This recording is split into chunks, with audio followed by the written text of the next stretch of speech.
running? You are record. You are on record. Very good.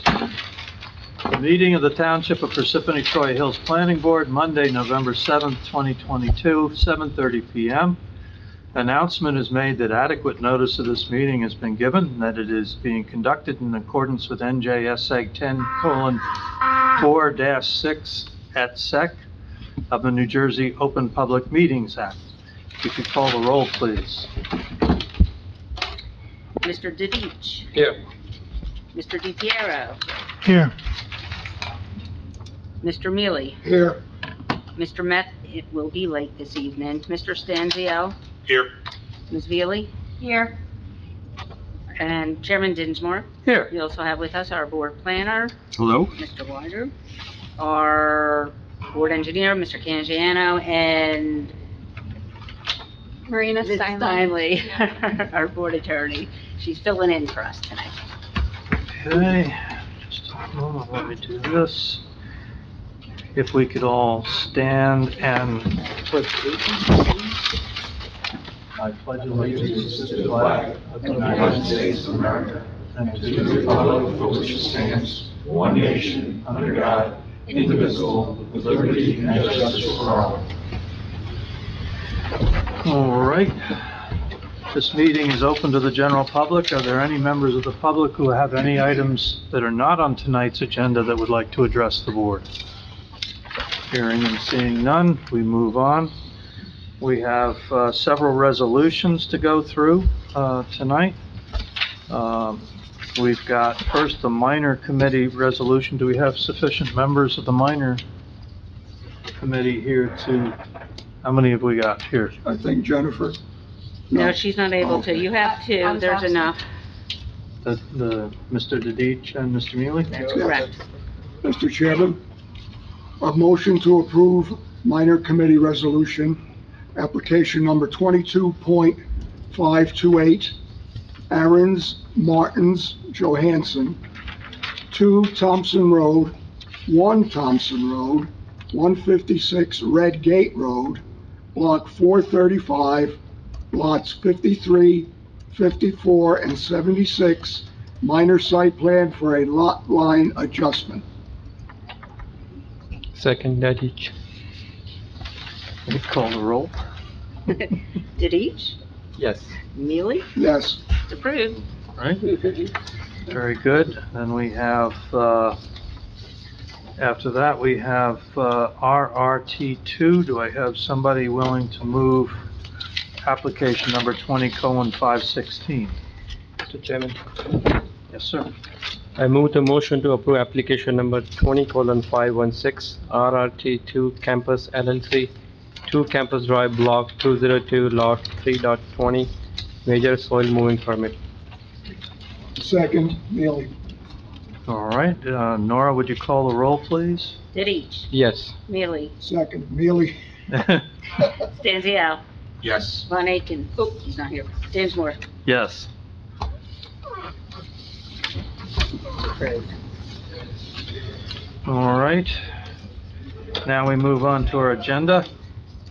We have application number 22:531, Zoetis, 10 Sylvan Way, Block 202, Lot 1.12, amended preliminary and final major site plan with C variance relief for a generator and related equipment.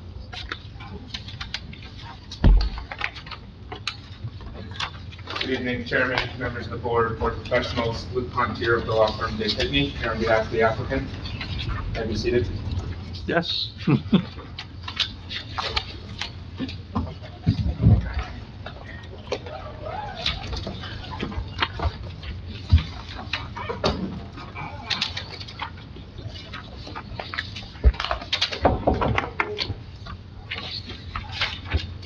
Gordon? So you have, I assume you have several professionals or a professional? We have one professional with us this evening. Okay. I'll give him a minute to set up, if that's all right with you.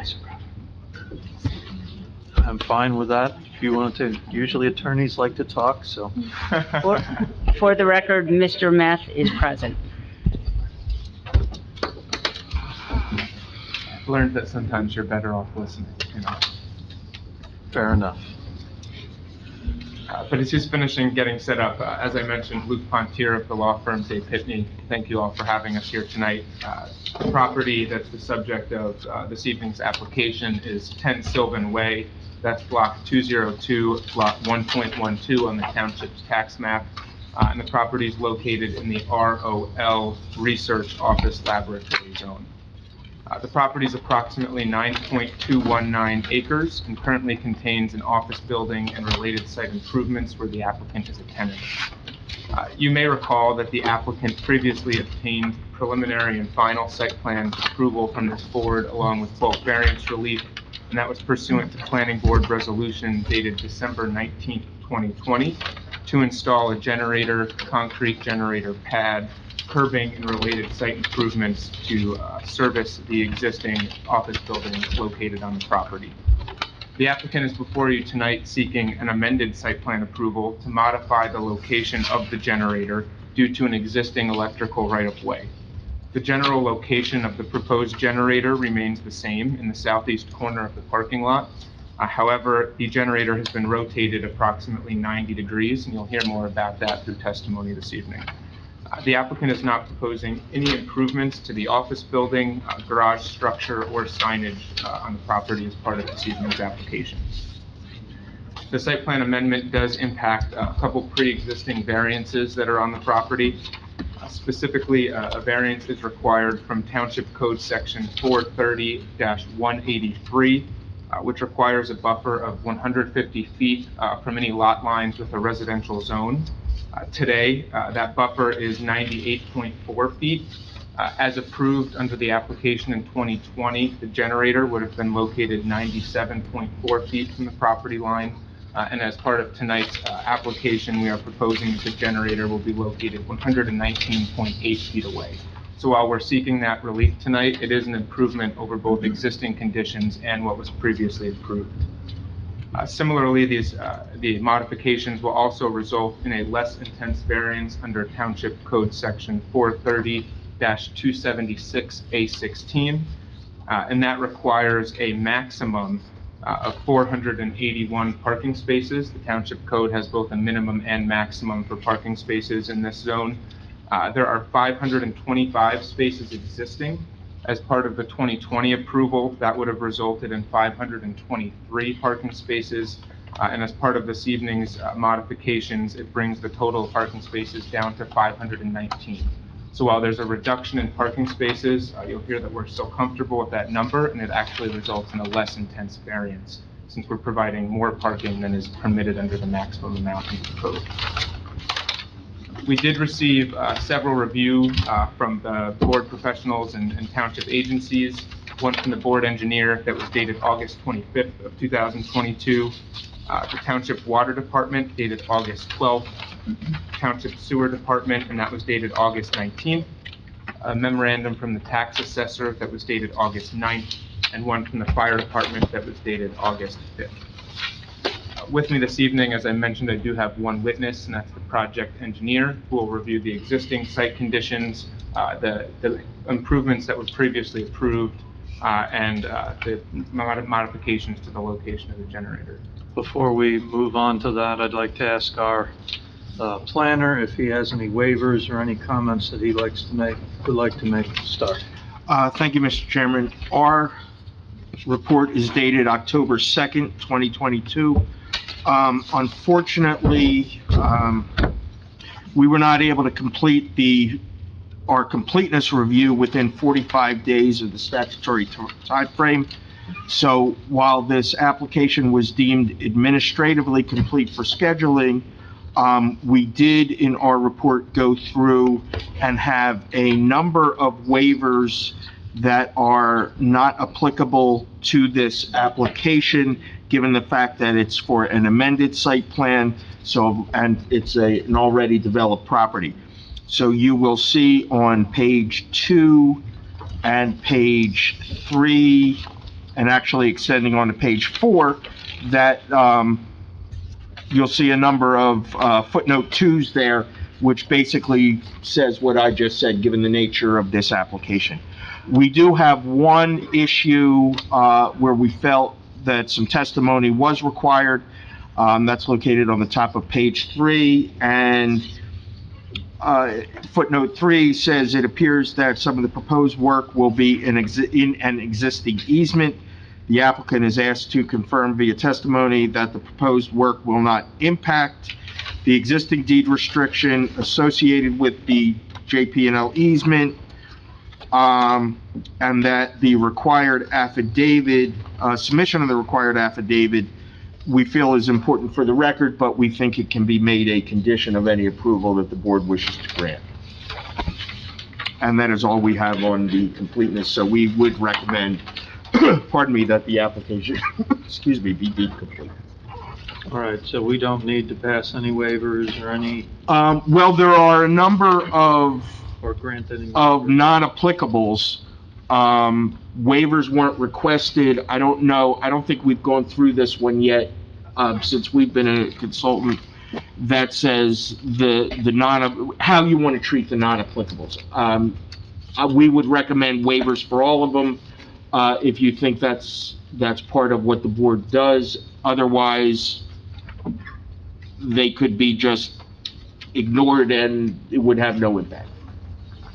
I'm going to turn to our attorney and ask if that's, You can make, the board could make a motion or consider a motion to accept the, application, including the non-applicable, deem the application complete, with the fact that all of the typical waivers are not applicable. Something like that? all right, do I have somebody making that motion? I'll make the motion. So- Thank you, Gordon. Do I have a second? Second, Datich. All in favor? Aye. Aye. Any opposed? Hearing and seeing none. Thank you, Mr. Chair. And if there are not any other preliminary matters that the board would like to address, I'll call the first witness. Yes. Mr. Holzapfel, can you please provide the board with your name and address of your firm? Sure. Joseph Holzapfel, Holzapfel. I'm with the firm Bowler Engineering, located at 30 Independence Boulevard, Warren, New Jersey, 07059. And if you could please raise your right hand, do you swear or affirm that the testimony that you're about to provide will be the truth, the whole truth, and nothing but the truth? I do. All right, and will you qualify as the witness? Sure. Can you please describe for the board your education, experience, any credentials that you have, any boards that you've testified before previously? Sure. So I received my Bachelor of Science degree in Civil Engineering from the New Jersey Institute of Technology in 2015. I have been with Bowler Engineering for over 7 years, specializing in site design and civil engineering, and I am a licensed professional engineer in the state of New Jersey. And your license remains in good standing as of today? Yes. Any questions on this witness's credentials? Hearing and seeing none. Sir? Thank you. Mr. Holzapfel, have you been engaged by the applicant, and has your firm been engaged by the applicant as the engineers for this project? If you could take the microphone, please. Thank you. Yes, we have. Okay. And can you please take the board through the existing conditions of the site? Sure. So for tonight's application, I'll start by saying, as Mr. Pontier had pointed out, the application tonight is for the existing office building located at 10 Sylvan Way in the township of Parsippany-Troy Hills, better known as Block 202, Lot 1.12. Under existing conditions, there is an existing office building and an existing parking structure on the site. And really, the first plan that I'm going to be reviewing is the what you see in front of you. It is the demolition and site layout plan. I will note that this is the previously proposed and approved location of the generator pad, but just want to set the table in terms of context for the board, just to kind of take you back a couple of years for the initial approval, and then kind of lay the groundwork for where the proposed generator is and how that all kind of comes together. So we'll first review the demolition and site layout plan. That is sheet C03, again, what was previously proposed and approved. It is dated December 6th, 2019, prepared by my office, and for everybody's reference, north is to the left of the page. Since this was previously submitted, do we have to mark it into evidence? I defer to the board on their preference. It was submitted as part of the application, so we don't need to mark it as an exhibit. Thank you. Okay. So as you can see, part of the initial approval, the generator is located in the northeast corner of the site. The longer dimension of the generator was in a west-east direction. And as Mr. Pontier had pointed out, a lot of that generator was in the existing grass area directly adjacent to the existing parking field. And it did include 2 parking spaces that would be taken over for the generator location. If you recall from a couple years back, the reason for the location of this generator was due to some of the site constraints. And with today's application, we are now proposing to change the general area, but we'll be changing the location slightly. With that said, I would like to refer to a more recent version of the same plan, the demolition and site layout plan, dated November 16, 2021. Again, prepared by my office, and for reference, north is still to the left of the page. Similarly, this was the current plan that was submitted to the board as part of the application, so I won't mark this into evidence. So as you can see, and as noted, the generator remains in the northeast corner of the site. It is now rotated about 90 degrees and completely within the existing parking field. Really, the reason for the rotation and shift was to, as the planner had brought up, was to make sure that the structure and the associated wiring was not within that existing easement. So essentially removing the need for any approvals from JCP&L for the location. As Mr. Pontier had pointed out, we are proposing to remove approximately 6 parking spaces, bringing the total down to 219 spaces for the site, or I'm sorry, 519 spaces for the site. Again, a variance is requested due to the fact that the 519 parking spaces for the site is still in excess of what is required by the board for the maximum allowable parking on the site per ordinance. It is worth noting that while we are still in excess and requesting a variance, we are bringing the site closer into compliance generally when it comes to the township code. Also, as Mr. Pontier pointed out, we are proposing a 119.8-foot setback from the property line, which is 22.4 feet, extra when related to the previous approval of 97.4 feet for the generator setback from that existing residential district to the north. So with that said, that is the 2 variances we are requesting as part of this amended application. It's also worth noting in reviewing some of the board professional comment letters, specifically the comment letter from the borough or the board engineer. Due to the fact that we are moving the generator within the existing impervious area, within the existing parking lot, we no longer require any DEP permits for that. And in fact, this application really doesn't require any outside agency approvals other than the township board. And with that said, that really concludes my direct testimony. Thank you. And can you just confirm that the generator will comply with all applicable township and state noise regulations? That's correct. Thank you. And just to touch on one part of in the existing conditions, and you had mentioned that the initial location of the generator, where it's going to continue to be located, it's in that portion of the property because of the existing environmental constraints that are affecting other portions of the property. Is that correct? That's correct. Okay, thank you. I have no additional direct questions. I'd like to open it up to the board and professionals. Okay, other members of the board have questions of this witness on this testimony? I just got a question on the, you call that a 30-foot wide JCP&L easement, and in the testimony before you, it says conflicts with electric. Can you just expand on that? So are you in their easement? Have you had discussions with them?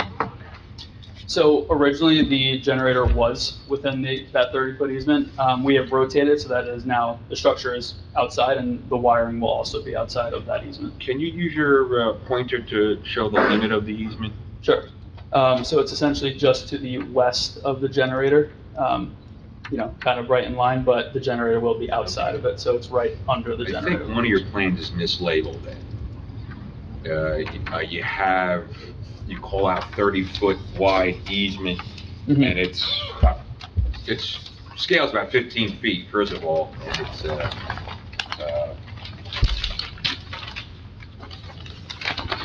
this, let's see here. Sheet C3, right underneath where it says cleared end section, it calls out 30-foot wide existing JCP&L easement. Just Top section he's talking top about. corner.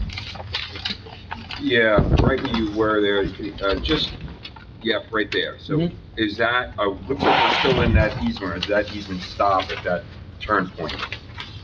The easement continues, so we are showing disturbance within the easement, but the generator itself, if you look at the site plan Okay, it's portion of right it, on the edge there. yeah, Okay. so the generator itself is, the Okay. structure is outside. All right, so you're not within their easement.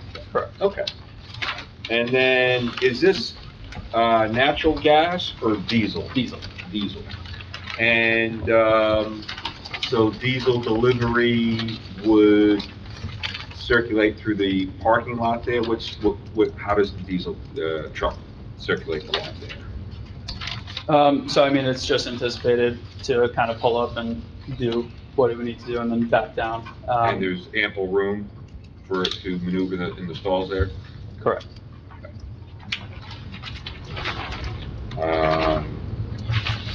And no increase in impervious surface? That's correct. It's completely within the existing Right, impervious I limits. remember that was an issue last time. And any change to drainage patterns? No. Okay. Thank you. What was the size of the generator again? Length by width? The generator enclosure.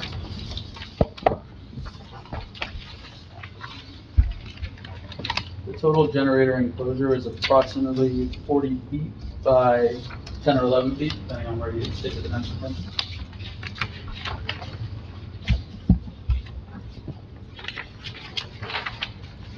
And just to confirm, the generator that's proposed is exactly the same as the one that was proposed and approved back in 2020, correct? It's just the location is shifting slightly. Yep, the generator and its enclosure, correct.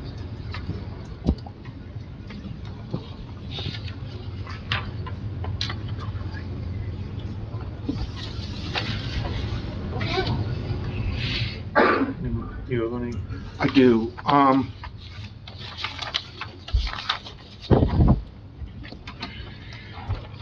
So I think, you've spoken to the fact that the revised configuration of the generator won't, impact the electric company easement.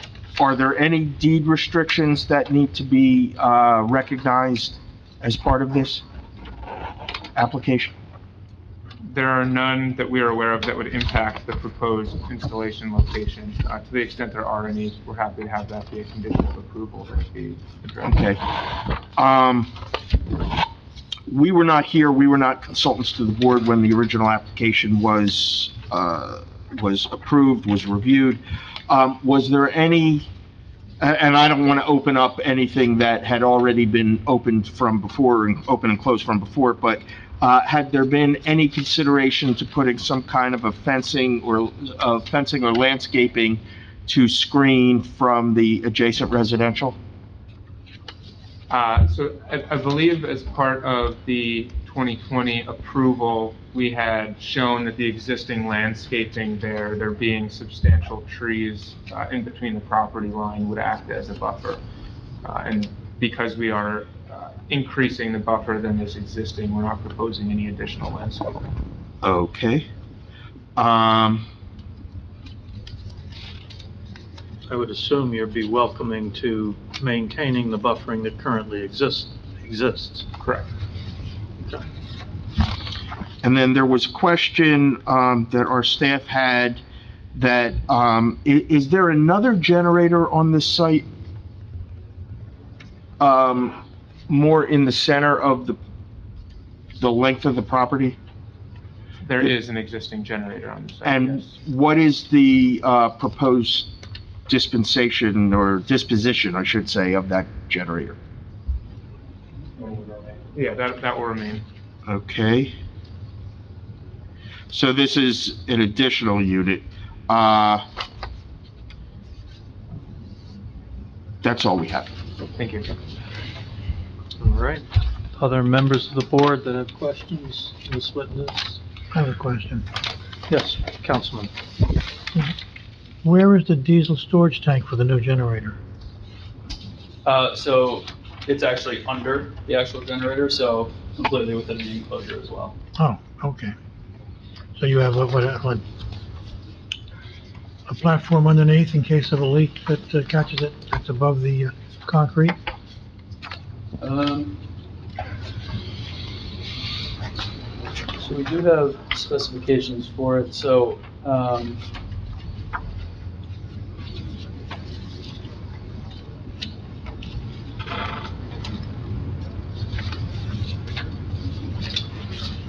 yeah, so that would kind of all, so the actual tank itself and the generator would all be enclosed above the pad and in the enclosure. Is that the type of tank that has like an inside liner and an outside liner, Double wall. double wall?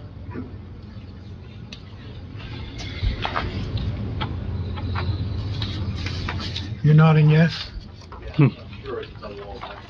Okay. Thank you. Question was answered. Just for the record, so yes, it will be a double wall generator. Thank you, Councilman. Double-walled fuel tank. Oh, yeah. Yes, and you'd meet all of the required DEP, NJDEP requirements for how it's placed and where any spills would run off to and things like that. That's pretty well laid out, I believe, in the DEP rules. It's on the ordinance too. And the ordinance, okay. Very good. Well, since this is already, frankly, this whole thing is already approved and it actually reduces the impact on the zone that, all the questions that I would normally ask at this point are kind of mooted. But any questions or comments from any members of the board on this? Counselor, what else do you have to say? If there's no other questions from the board or the professionals, I'll just reiterate the testimony. This was an approved project back in 2020. The modifications this evening are limited to rotating the generator and enclosures so that it is outside of the JCP&L electrical easement. It actually enhances and brings the property more into compliance with the township code. And with the testimony that's been presented this evening, we would ask for an affirmative vote on the amended site plan application. Are there any members of the public who have any questions of this witness on this testimony at this time? Hearing and seeing none. Any members of the public who wish to speak in opposition to this application at this time? Hearing and seeing none. In favor of this application at this time? Also hearing and seeing none. Is there anything else? You said your last word? I did. I have nothing further, Chairman. All right. The evidentiary portion of this case is closed at this time. Do I have a motion? Mr. Chairman, a motion to approve application number 22:531, Zotis Services LLC, 10 Sylvan Way, Block 202, Lot 1.12, amended preliminary and final major site plan with C variance for a generator and related equipment. Do I have a second? Second, Tadich. Tara, would you call the roll, please? Didich, Yes. DePiero, Yes. Neely, Yes. Math, Yes. Stenzel, Yes. Bailey, Yes. Dinsmore. Yes. All right. Thank you very much, board. We appreciate your time. Have a good rest of your evening. All right, moving right along, we have one other case on our docket tonight. And let me get to that. I buried my papers.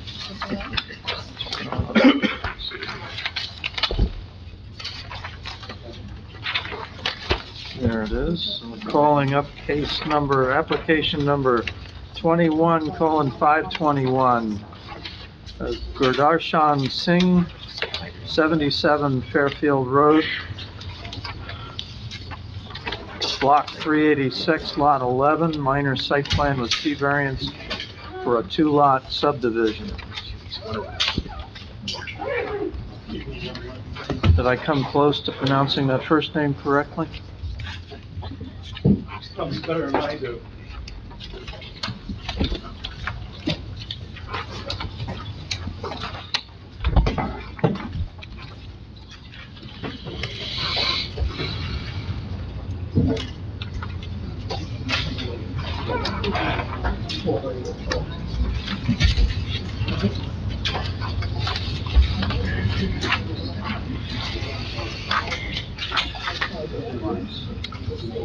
We should break down and buy a stand and put it over there.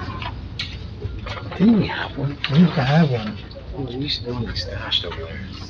But I think they hid it because they didn't want boys' mess for using it all the time.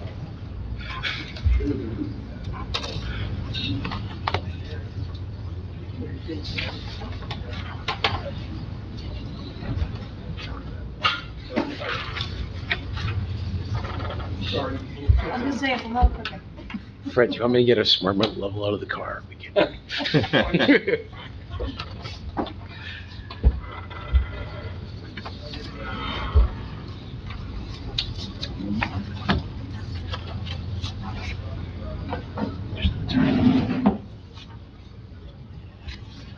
Okay, back to business. Evening, everyone. Good evening. Good evening. I'm Fred Miola. I'm the engineer and surveyor on this project. Mr. Singh is on, I don't think you haven't purchased it outright yet, right? You did, they did. They purchased it outright. They purchased 77 Fairfield Road.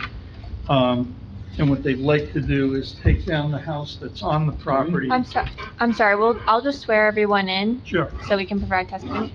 Do you swear or affirm that the testimony that you're about to provide will be the truth, the whole truth, and nothing but the truth? Yes, I do. All right, and could you please state your name, spell your last name, and provide your credentials Sure. to the board? Frederick C. Miola, M-E-O-L-A.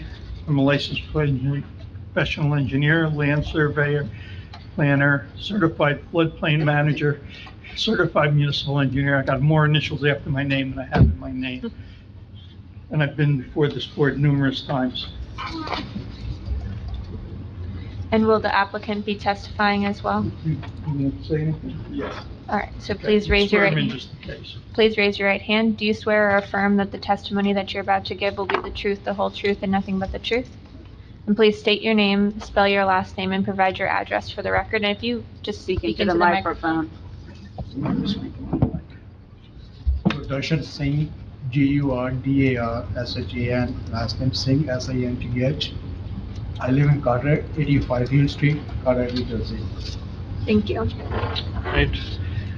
We have some waivers that we need to. Yes, we do, Mr. Chairman. Our report is dated September 20th, 2022. We do recommend that the application be deemed complete for scheduling. There are a number of, as we did last time, non-applicables that are on page 3 of our report. We do have a couple of items, though, that we had requested. Applicant is asked to confirm via testimony that no protective covenants or deed restrictions exist or proposed. If they are proposed, or if they do exist or proposed, we don't have any paperwork on it, so we would recommend that they be made a condition of any approvals granted this application, should there be any. And we had also requested that the applicant provide site photographs at the hearing. Do you have those this evening? No. Okay. I will leave that up to the board. Other than that, we would, the purpose of the photographs that we requested were just to provide the board with some visual information as to the nature of the property. I will leave how you want to treat that to your comfort level. I have found in the past that when somebody wishes to split their properties, that the site photographs tend to be very helpful. I think it's if the applicant wishes to move forward, I personally don't have any objection to hearing the case. I think it's just a little less helpful for them. I also favor photographs. But here we are. Is there any waivers that we need to consider in the same circumstances as the last case, perhaps? Yes, there are a number of items that, given the nature of this application, we view as non-applicable. That's on page 3 of our report. They are laid out there.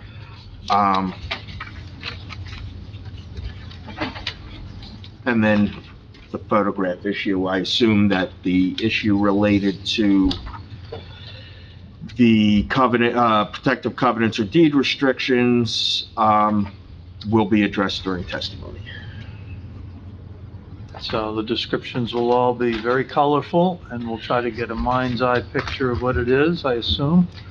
I'm going to ask the board to make a motion to accept the planner's report. And how did you phrase that before? I guess to accept the recommended waivers or non-applicable waivers. I move the motion. Thank you, Mr. Dadich. Do I have a second? Second, Neely. All in favor, say aye. Aye. Any opposed? Hearing and seeing none. Mr. Miola, Yes, and I apologize about the photos. I honestly slipped my mind. But we did do a complete boundary survey of this property as part of the subdivision. Would you speak into the microphone, please? Pull it closer to you. Is that better? Get closer is even We- better. we They're did do a- wireless microphones, so you have to pull it close. We did do a complete boundary survey as part of this project that shows on the upper left side of the drawing, you're it shows, speaking to a colorized rendering that's not actually one of the actual things that you gave to us with the application at this point? yeah, no, it's an actual boundary survey, all done in the field. Let me rephrase that. Did we get that in our packet? Yeah, it's on your, it's not, there's nothing colorized in your packet, but it's on the drawing. We'll mark this as Exhibit A1, the colorized version You of don't have one. that. That's what I'm saying. That's exactly what the board has. The area map comes up in color. That's the only thing that you have in color. So we'll mark the colorized version as A1. Fine. Yeah, thanks. Ours has no color. Part, yours came Ours out has black no and white. color. I apologize. That's okay. That's the office. Yeah, Yes. it came out of the computer colorized. They decided to run the black and white because it's easier. Okay, yeah, up in the upper left corner is the tax map of the area, showing all the lots. The yellow is the streets, the green are all the lots. Just to the right of that is the existing conditions of the site, showing the building on the property, showing the topography of the property. And it'd be noted that the highest elevation is the front right corner, which is approximately at 350. And then the left side of the property, it goes down to 331. Where the house is,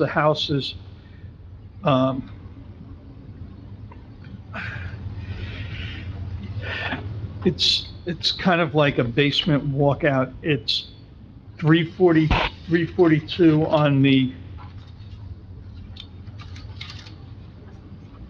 east side of the house, and the end of the driveway is around 346 on the south side of the house.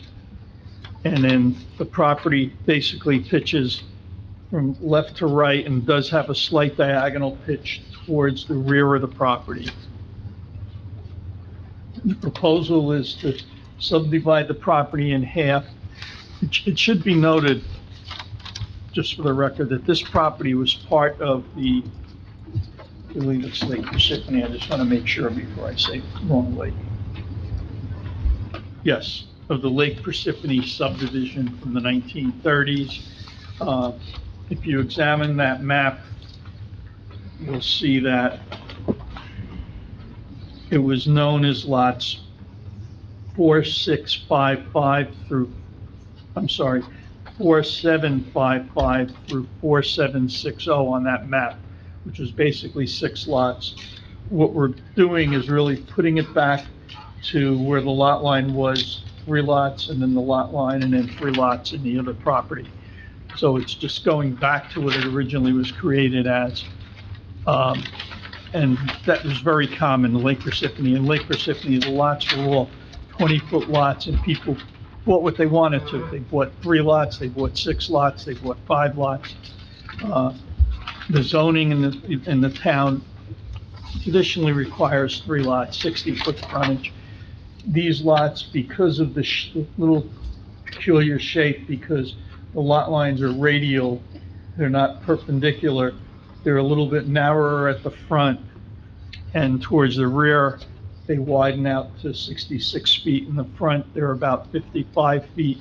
At the setback line, I believe they end up around 57 or 58 feet. So our proposal is to take down the existing house and construct 2 new homes with all new infrastructure, all new driveways.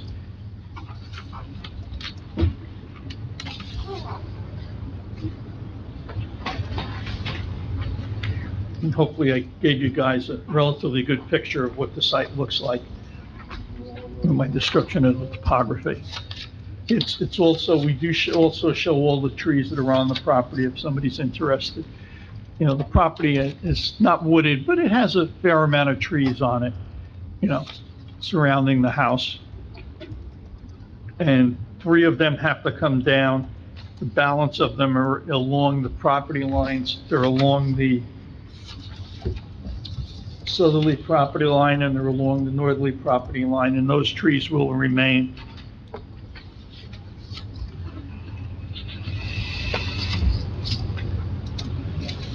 And that's, you know, I don't want to beat a dead horse because we're talking about a minor subdivision. I mean, that's really what we're trying to do. I believe this application fits in well with the neighborhood. I did go through my files if the board would like to see them. Just so happens I did the survey to the north of us, and I did the survey to the south of us, so you can see how we fit with the other 2 adjoining lots. If you'd like, I do have copies of that with me.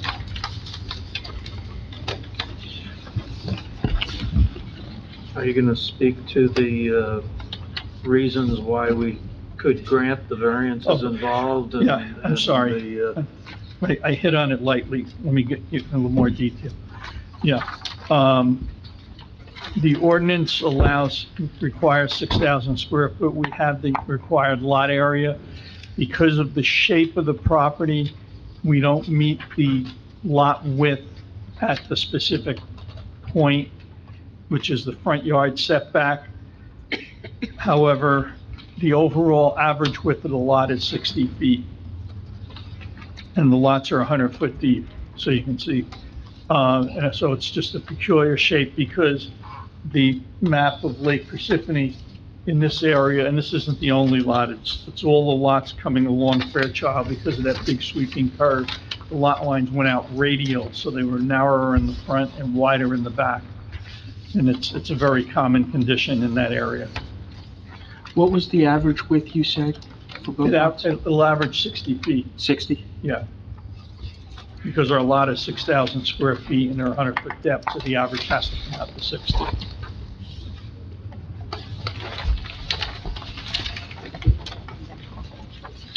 Mr. Chairman, do you mind if I ask a question? I would love it if you would ask a question, Mr. Meth.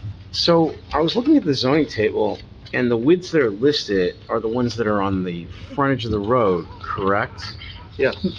I apologize, I thought we had corrected them to the front yard setback. I was gonna ask, what is the width of the front yard setback that are being Because that's proposed? the way the ordinance is written. No, I understand that. What I wanna know is the width Yeah. at that point. Just grab the microphone. Fred, you might need a microphone. Yeah, I'm gonna come back. Okay. On the plan, you have 53.69 and 55.79 of the house. Right, that's. But those are the dimensions on the street. Plan shows the width at the street line.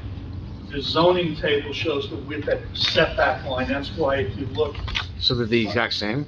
these are actually at the setback line. So it's 56.81 for lot 111.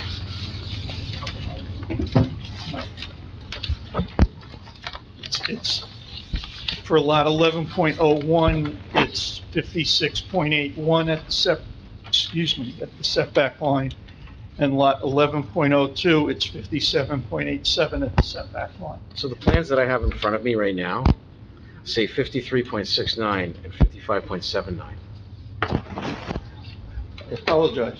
Everybody should be dealing with plans or revisions number 5, 9, 6, 22. Is that what you Okay, have so for? I have copy revision number 4 from 6/30/2022. I don't know if everybody else.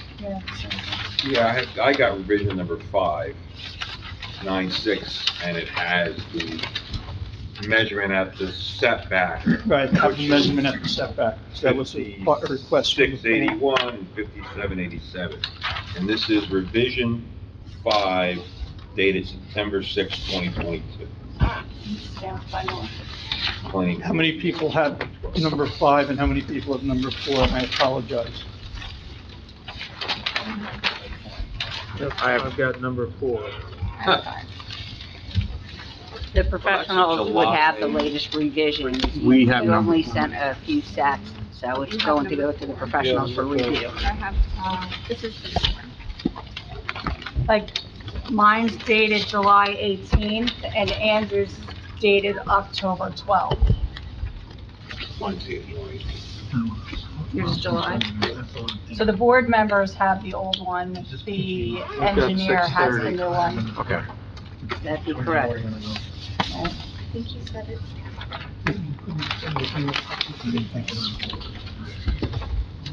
Yeah, and just to clarify, we had an original letter dated, date on here, but, they then subsequently resubmitted in October, and that's what our latest review letter. So not enough Reviewed. plans were provided to Nora to provide to all the members on the revision? That's correct.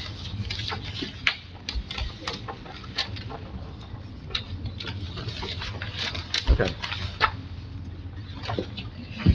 So once again, Talk louder. sorry. I can't. Yes, if you can please speak into the microphone so public can hear. So, Mr. Miola, just to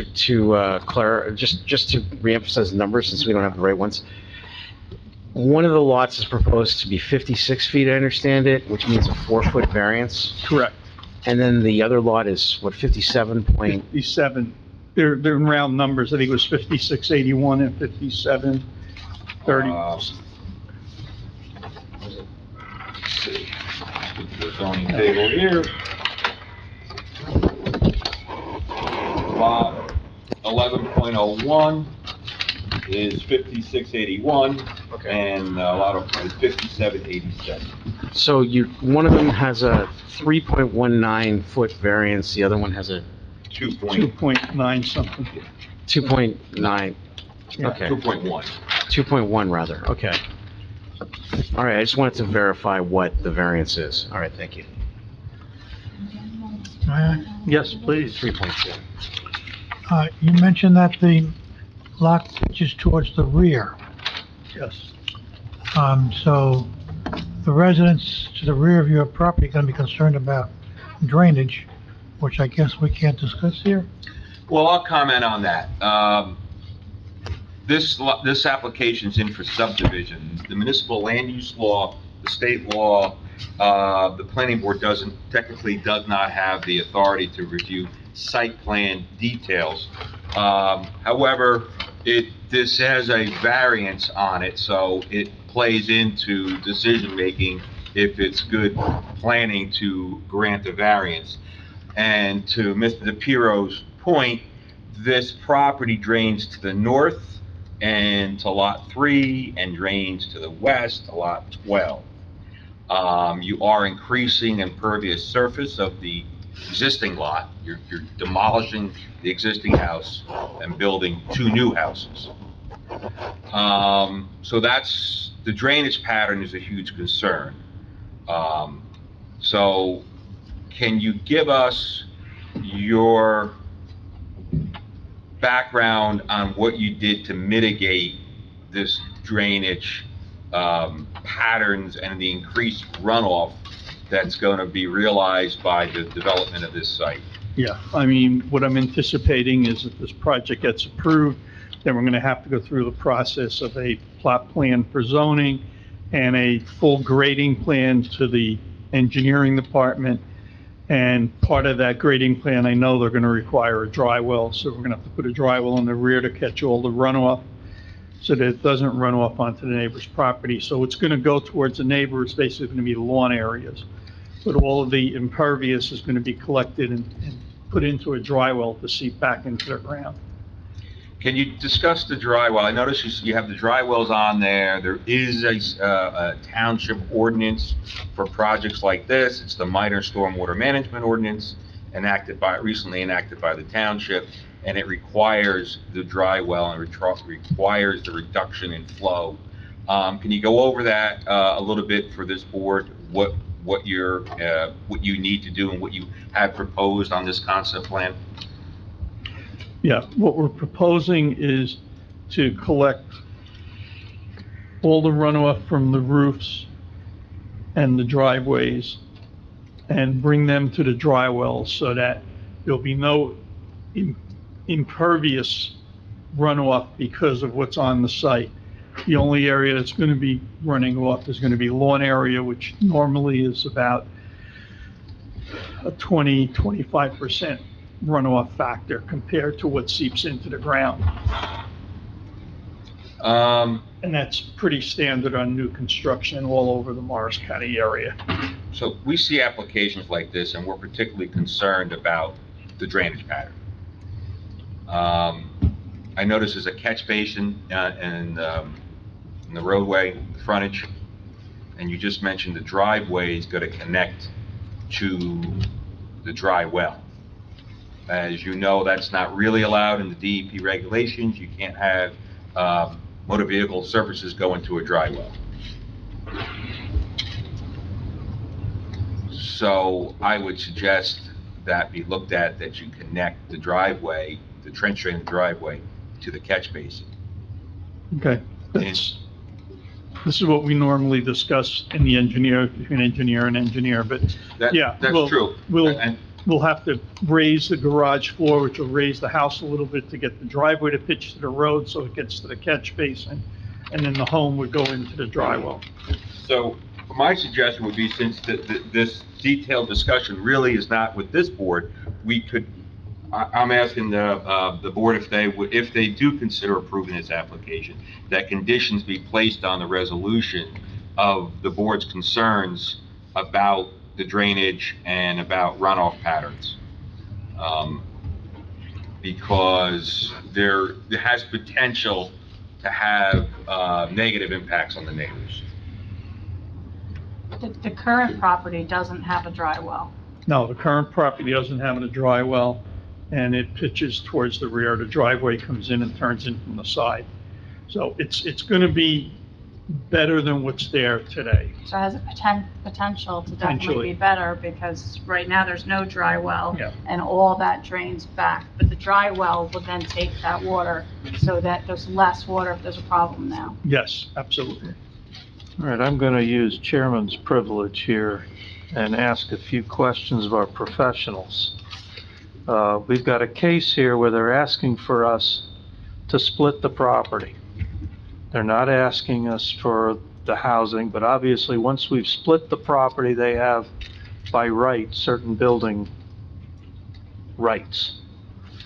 And what I want to find out from my professionals here is if we simply allow them to have the subdivision, to what extent do the problems of the property then get passed on by them simply having the right to build this, or are we going to give them the right to subdivide, or give them the subdivision, and then expect them to come back with some sort of site plan and a full engineering review? Mr. Canjiano? Yeah, I mean, from an engineering standpoint, what you're saying is correct. Once we, if this board approved this subdivision, yes, these are now 2 individual lots, not required to come back to this board for review, but only subject to the stormwater management and basic zoning that was complying with the exception of the width that were, they have to comply with the bulk requirements, and they have to comply with stormwater management, but they do not have to come back to this board. So it's basically a standalone individual lot once it leaves this board. So it does not come back to this board. So it's up to the engineering department with the stormwater management, minor stormwater management rule. So I would suggest that the board, take into consideration, once we do approve it, it is a lot. It is a buildable lot. 2 buildable lots, I should say.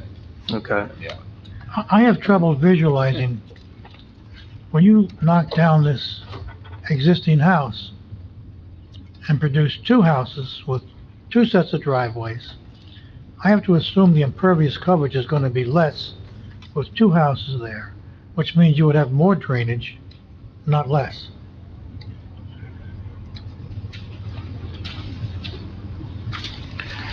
Yeah, could you give us the existing impervious coverage and then the proposed total of the 2 lots?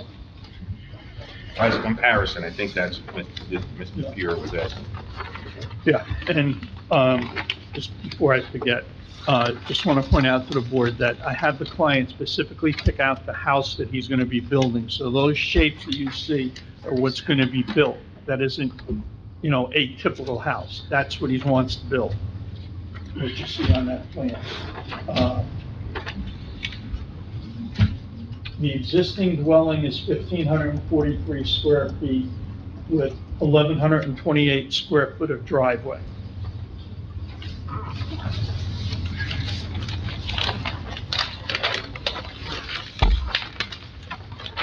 Now, in your zoning chart, you're showing that the buildings and pavement on the existing takes up 22.9%, and the proposed takes up 31.1 and 30.8. So that means there is a substantial increase in the impervious. But remember, his 22.9 is of 12,000 square feet of the entire lot. So now you're adding the 2 lots together to show. Right, but the percentages still work. Yes, they still work because of the zone that the property is in. It's a zone of 6,000 square foot lots. So they're going to meet because they're very close to being the square Yeah, footage. the total square footages are going to work out close to the same. If you look at the proposed dwellings, the dwellings are 1,163 square feet. And because they're front-loaded driveway instead of side-loaded driveway, the driveways are only 336 square feet. So that means that on the proposed lots, there's 1,500 square foot of impervious coverage. So that's 3,000 square feet compared to 2,671. It is a slight increase. Mr. Miola, don't your plans say that there's 1867 on one lot and 1848 on the other lot for 3,700 square feet total? I'm looking at your cover sheet just before a real map. Yes, you're right, I apologize.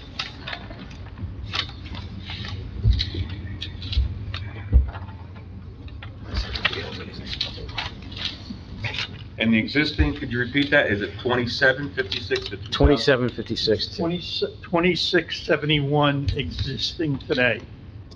With You the have house and total the side impervious- entrance driveway. On your plan, it calls out 2756. Yeah, on the plan, Yeah. it says 2756. Probably including the stoop. Dwelling, stoops and steps, driveway, front steps. Yeah, it's including everything that's on the property today, the sidewalks and steps. I'm just doing the driveway in the house, I apologize. You want the exact number? But Mr. Miola, just to kind of sum all this up, the proposed changes, if the site plans or the lot plans, building plans end up matching what you're showing on your cover sheet, there's going to be approximately 1,000 square foot increase in impervious, correct? Correct, about 500 square foot per lot, round numbers. Okay, and there's two lots. Which means more drainage to lot 12, 3, 4, and 5. Except that now there'll be a dry well where there wasn't before. Who maintains the dry well? Just as a curious. Property The owner. property owner. Homeowner. It'll be approved by engineering during the permitting process. Yeah. After zoning approves the plot plan, they'll submit to engineering the approved plot plans of zoning, and that's when engineering will do their review. And engineering and zoning just did a new ordinance about dry well requirements. So these are stricter requirements than the town had in previous years. Okay, thank you. Yeah, and just so you know, Mr. Puro, the reason why we collect the roof water from the house is because it's not mixed with any kind of grass or No branches. contaminants. So it's clean water going into the dry well, so the amount of maintenance is minimal. But all of my plans show that the dry wells have an inspection port. So if you ever want to look, you can take the cap off and see if the dry well is working. Okay, thank you. Mr. Miola, my suggestion, again, it's a suggestion because it would have to be approved by the town on the plot plan, would be to consider having the dry well or a second dry well, because the dry wells you have are rather large, 9-foot diameter and almost 8 feet deep. And one of my questions was going to be, have you done test pits for the groundwater depth? No, we haven't done test pits yet. You're on a hill up there. From what I know of that area, and I've done a lot of work in that area over the years, you don't have a groundwater problem close to the surface. This is 8 or 9 feet deep. But again, I'd be happy to do a test. So We have to do a test anyway. you have to do a test Yeah. under the plot plan, but Yeah. I would suggest you split up the dry wells, have one in the rear and one in the front. And that way, at least half the house and the driveway end up going to Fairfield Road and not toward the rear of the lot. Good idea. Yeah, I could do that. Okay, So there's double the front house with touch at the front. correct. Stuff, the front half of the house and the driveway would go toward Fairfield Road with no overland flow going toward the rear. You still have to capture all the increased runoff, like you did the 3 inches or 4 inches of runoff, like you captured. But I think it's a step in considering the drainage impacts, that the potential for that, if these dry wells aren't maintained into the future, that it drains away from the rear lot and it drains toward Fairfield. Yeah, try to keep as much as you can away from going to the rear. With the driveway pitching to the front and then the front half of the homes going to the street, that means that we're just dealing with the back half of the homes going to the rear. And going to a dry well in the rear. Into a dry well to the rear, yes, I'm sorry. That would be my suggestion. Andrew, with our new rules, is there a requirement for some sort of landscaping to keep the water from flowing to the neighbors' yards? The way this grades, it's very difficult because the rear of the yard is lower than the front. And that's not a requirement. But I think we want to try and minimize that and grade it as much as possible toward the front, but you're really fighting the grade. It's that Mr. Miola, what is the lower, do you have any ability to regrade the rear of the properties and the side and rear to direct more runoff toward the front? No. If you look at the plans, on the right side of the lot, the front is at around numbers 346, 348. The rear is at 340. That's a 6-foot drop to the rear. On the left side, we're dealing with about a 4-foot drop to the rear. So in both instances, it's a substantial drop to the rear. Try to take the grades and massage it, raise it and bring it out to the road. You'd have walls all over the place and probably be very difficult to grade. You know, and again, and I agree with his, what he's saying. you know, again, the dry wells, I think, are going to be the biggest help to the neighbors. So I'm not an engineer, so the question I actually have would be one of, is the grading done in such a way as to sort of affect a bit of a detention and directing it to the dry wells? I mean, I recognize it's not going to stop Around the it. dry well, we probably could put a small 6-inch swale to try to capture some of the water so it doesn't just run right by, you know, and that would seep into the dry well, put a grate over the dry well instead of an inspection port. Mr. Miola, I'm sorry.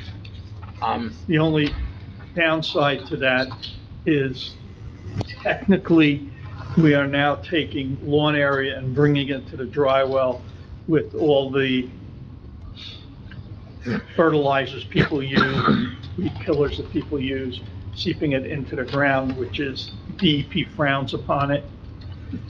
But that's the only way I could catch it. From my standpoint, and you could do that, but you can't, it has to be an additional dry well storage. You can't take away the storage that you're already count for the roof. You have to Okay. get the roof area into the dry well. So, Right. if you're suggesting You have that, to you could, increase it a little bit. you could do that, but it would be an additional dry well you'd have to accommodate for. Yeah.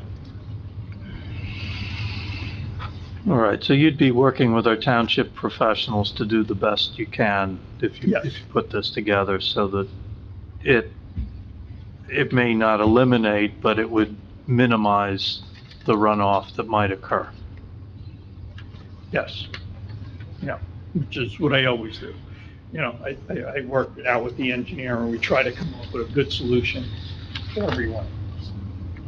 Okay? Would it be possible to have a slight pitch from lot number 12? Just a foot or just a slight pitch away from lot 12 towards the dry well? And the same thing in the back, away from lots 3, 4, and 5 towards the dry well? Like a foot or two, just a pitch going in that direction. So the water that misses the dry well will still not go into their properties. That's what I was trying to say before. If we put a berm on the backside of the dry well, that would stop some of the water from just running past us. And then we'd have to increase the dry well for the lawn area that does get into it. So that can be done, but, you know, you start putting a foot or 2 foot of pitch, first of all, it's gonna look ugly. You know, it's gonna look like an elephant grave. You know, normally 6 inches of pitch is plenty to catch the water and get it. Well, even a 6-inch pitch, I haven't defined the pitch, but some pitch where the water always tries to go in the lowest spot, so. Yeah. Any pitch would be better than no pitch. Yeah, at the lowest spot, you put a berm to try to capture the water as it's running that way. Yes. Right. So my suggestion would be to add these conditions to the resolution, if the board is going to consider that, and that's Right, real fast. to add the increased dry well size Yep. for the additional yard area that's going to be captured, right? Yes. Going back to the, all this only works if you don't have groundwater there. So prior to your submission to the engineer for plot plan review, have your geotechnical work done in advance of the submission. So you, in fact, know what the groundwater elevation is. So there's no question, there's no time of, that you're waiting to the time of construction and playing around with locations. So that would be a second condition, that you have the groundwater depth and the geotechnical work done in advance of that information provided with your plot plan. Yeah, Andrew, I would have suggested anyway, is you guys are requiring that the house has to come down before the signing of the deeds. that's the logical time to do the test, because now he's not paying to bring a machine in just to dig 2 holes. Yep, sounds Okay? good. And Yep. we'll dig the holes, do the test then, and this way you'll know what the results are. It takes about a week to go through that whole process to get the test, but you'll know what the soil is gonna be before you see the grading plans. Yep. Okay. You got all During the that? demo. And then the third is to have and now this house has a regular gable roof, pitched roof front to back, or how does the architectural work on this house? I honestly don't know. Let me see if I have a copy of it. And what I'm getting at is a suggestion that the front portion of the house drains toward Fairford Road, drains toward the south, and to a dry well in the front yard. Yeah, I mean, if we're gonna. Yeah, it has a standard gable Doing roof. that, we're gonna probably have the standard gable roof. We're not gonna be able to go to a hip roof. Are you okay with that condition, to have a dry well and to have the front half of the house Yeah. drain toward the front as well as the dry well? Yes. I think with those type of provisions, we're mitigating and greatly reducing the flow from what's happening under the existing condition, albeit we have more impervious surface in general on the project, but all that impervious surface will be captured and stored in this dry well, and pending the groundwater testing results, will perk into the ground and not be overland runoff. Okay. Yes. So just for clarity, there'll be 2 dry wells on each newly formed lot for each Yes. house? Okay. Yeah, one in the front, one in the rear. So the one in the front, hopefully we can get into that catch basin and not affect anybody even along the road, and the one in the rear has to go to the rear. If I can make water run uphill, I'd be the busiest engineer in the state. You'd be the wealthiest too. That's right, my prices could go up. Yep. And whatever requirements that the township engineer would have for the drainage as well. Right, so you're gonna work with all of our professionals and come up with Absolutely. That's as all. good a plan as is possible. All right. Very good. Gordon, did you have something? You look like you were curious about something. Actually, if possible, I'd like to get back to the discussion about lot width. To the lot widths. Mr. Miola, do you know what the lot widths are for lots 12, 13, and 10? Yeah, hold on.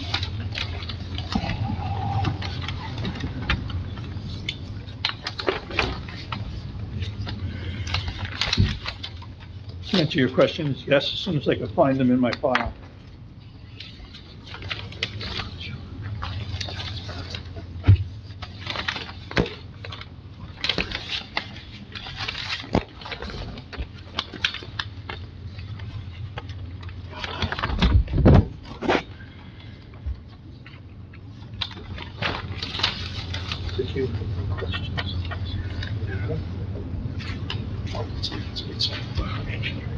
Here they are.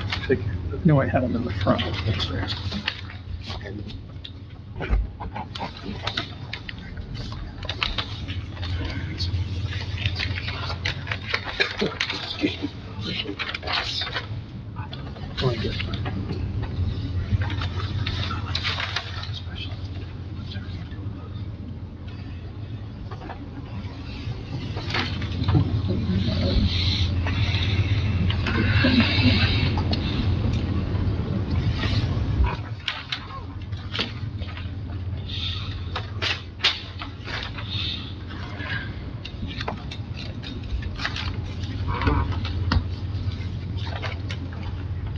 Okay, the first house to the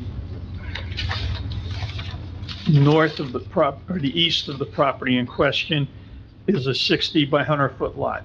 So Okay. that's exactly a 60. And we'll mark these in evidence and I hand them to the board so you can see them. Then the first house to the west of us is an average of about a 40-foot lot. It's 3579 at the front and 4421 at the rear. That's number 69. And then number 65, which is the house just to the east of that, Here's a 60-foot lot. Okay. What are we up to on Is it just one? I got 3 surveys. I'll mark them separate or keep them? Yeah, we can mark them separate. It'll be A2, A3, and A4. 11/8? Hmm? Today's date, 11/8? 7. The 7th. 11/7, thank you.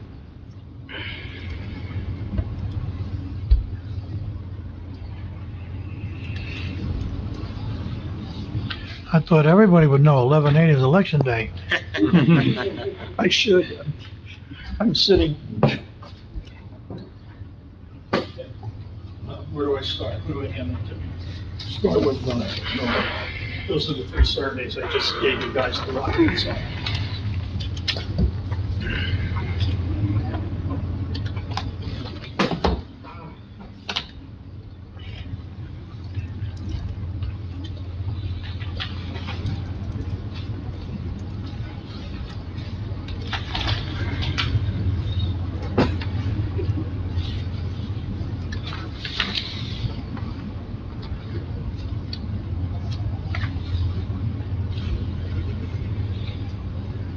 Well, since I asked the question, I'll continue.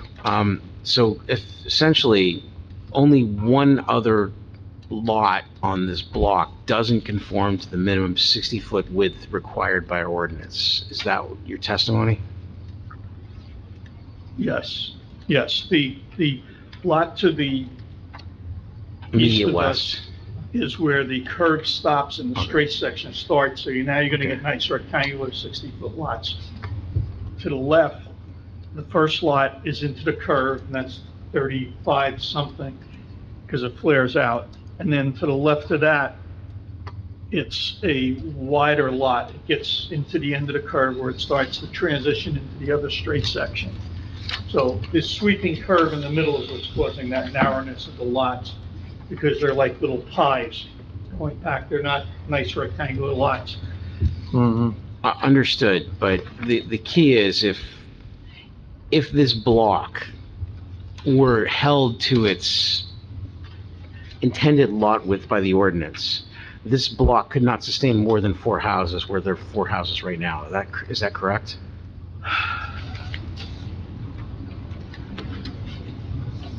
For conforming houses, yes. You know, if the lots were cut differently, there would be the same 4 houses. Think about it, you got that 35-foot lot in the middle, cut that in half, and now you have 4 conforming lots. You know, you have somebody who bought only 2 lots back in the 1930s. They screwed up the mess, they screwed up the line. No, I understand that. So the bottom line is that if we grant this variance, we're gonna see 5 houses where a conforming neighborhood would only have 4. Yes, I accept that. I would challenge most people, including myself, would have a hard time saying, that's a 57-foot lot, that's a 60-foot lot, that's a 57. It's so close to the number that visually you're not going to see that 3-foot difference. You know, I agree with you, yes, if we were trying to come in and say, we'd like to have 2 40-foot lots out of an 80, that's going to stick out like a sore thumb. That's going to be obvious that it's different, it's out of character. 2 or 3 foot in appearance, it's hard to see that difference. Other than if you look at the map and you say, oh, look, this lot is 3 foot shorter. Mr. Miola, in that testimony you just gave about that the difference between 57 and 60 is negligible, is that engineering testimony, or is that some other testimony? No, it's big. I have a Or is it surveying testimony, or is it planning testimony? I put my planner's hat on for that one, but yes. Because I would challenge you, if it's an engineering one, I would challenge you to show me the engineering reference that tells me 57 equals 60. Yeah, no, that's planning testimony, that visually, you know, that you can't see it. I mean, when we do surveys, we walk up and down the street, we have to drag the tape when I gotta measure, because I can't see the difference between a 55-foot lot and a 60-foot lot unless I measure it. You know, it's around here somewhere, That's what I'm gonna guess it's supposed to, without physically measuring it. Well, normally, in my experience, I've been on the planning board 26 years. I'm usually opposed to taking a conforming lot and produce two non-conforming lots out of it. The only gray area here is you do meet the 6,000 square foot requirement for our zone. You just don't meet the width, street front width. Right, we have the width at the average, we don't have it at the required Right. setback. And you do Yes. meet the 6,000 square foot, Yes. which is a gray zone for me. All right, any other members of the board have questions on this testimony? Are there members of the public who have questions of this witness on this testimony at this time? You just come up, announce your name, and ask your question. Ask your name, your address, and sort out who comes up. And if you could take a microphone. And you're asking questions at this time, only of what, there'll be time later for either opposition or support. Okay. Joanne Jacobia, 22 Allentown Road. You couldn't hear me? Could you hear me? Yes. Okay, thank you. Just clarification on the dry well. 2 in the front, 1 in each side of the property and 2 in the back with a total of 4? Or 2, 1 in the front? Mr. Miola? 1 in the front and Two on Two. each lot. So 2 on each So a total of proposed lots, 2 on each proposed.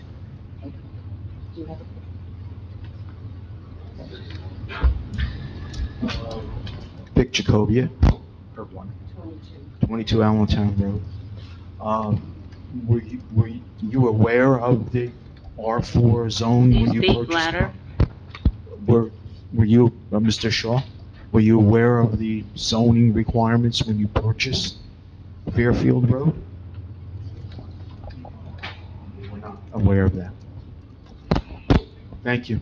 All right, any other questions by members of the public of this witness? I do have another question. Yes. Because of the way the property is on I'm going to call it a hill or an incline, there isn't concern for the water, because So your question to the applicant is, are they addressing the are they question? addressing the strong concern we have for the runoff? Because our house is directly behind this property. We're very concerned about that. Mr. Miola, do you wish to respond to that? What we were trying to explain to the board before was that presently, there's an existing house and an existing driveway with no dry wells, no means of abating runoff. That water comes off and runs to the rear. What's gonna happen as part of what we've agreed to is we're gonna take the driveways and bring them out to the road, so that water's not gonna go to the rear. And then the homes are gonna be divided up, so the front of the home goes to a dry well in the front, which will go to the catch basin, and then only the rear half of the home, which will go to a dry well.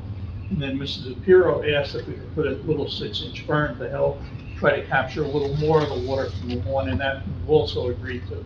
So there's gonna be a dramatic difference. If you have water coming off now, you're gonna see a much lesser runoff than what's coming off today.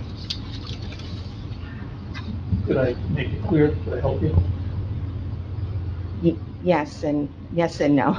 And another question that I have, you said that you would like to propose that the existing home be taken down, and then if I understood correctly, your water testing then be done. But suppose your water testing does not pass, and now you have the existing house taken down with no recourse. I couldn't understand Then we that. have to come up with a different solution to handle the runoff.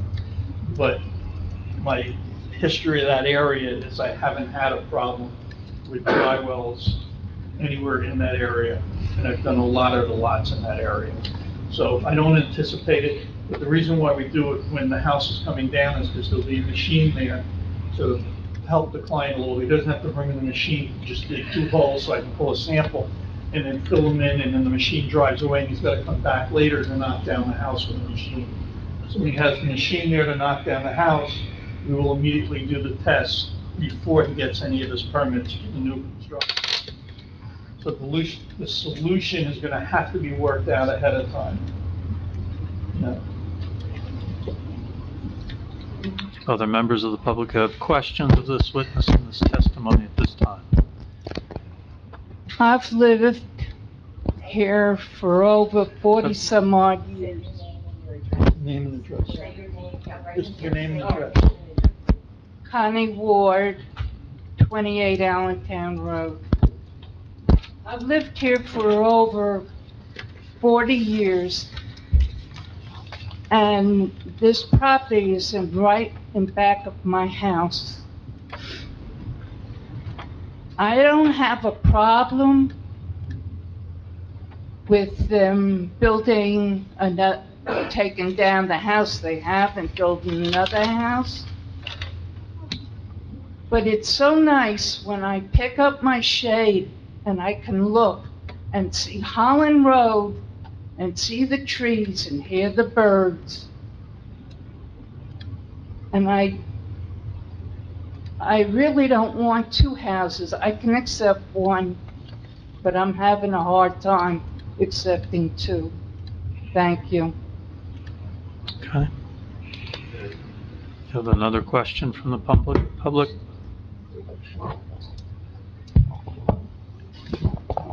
Sorry. Hello, my name is Martin Ward. I live at 28 Allentown Road. How close are these new houses going to be bordering the houses behind them from the property line?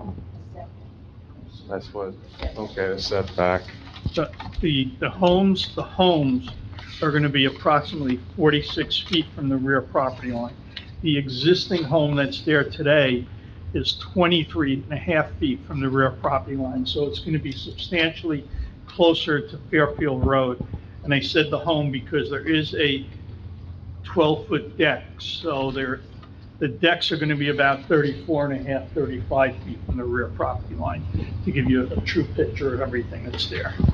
And in the event, if one of these dry wells isn't sufficient, who's responsible for making,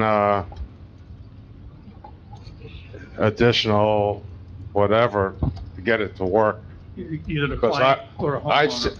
we've had like major downpours and living on the hill, let me tell you. Well, the rules are, as Mr. Miola might say, that they can't make it worse.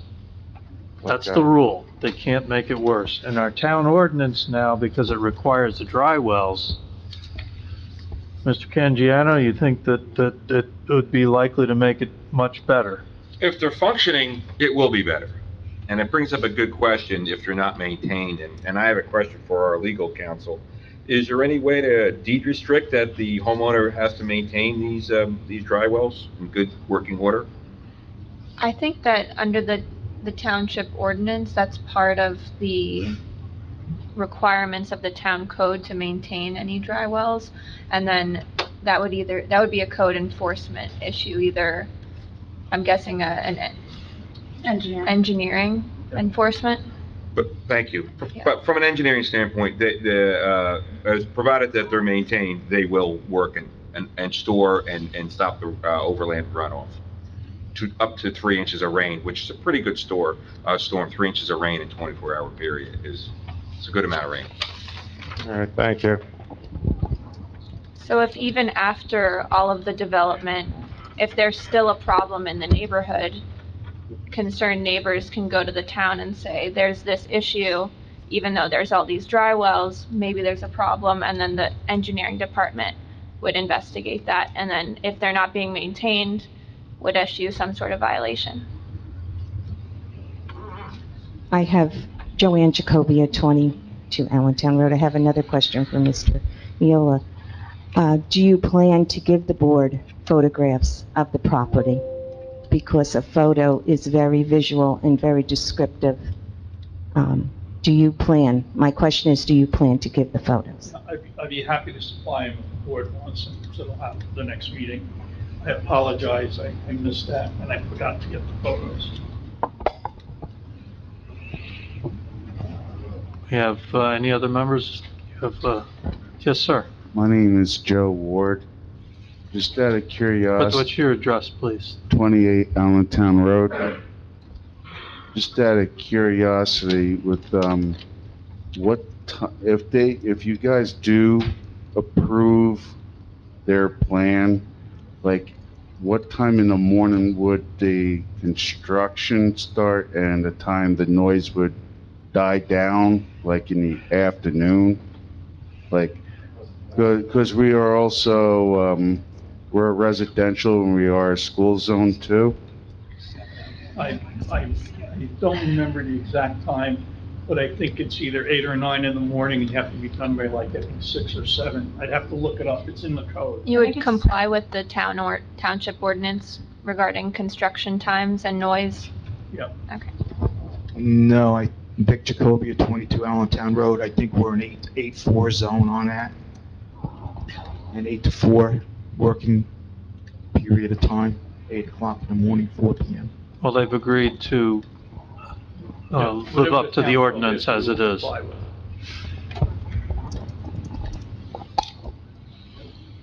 All right, are we done with, questions on this witness of this testimony at this time?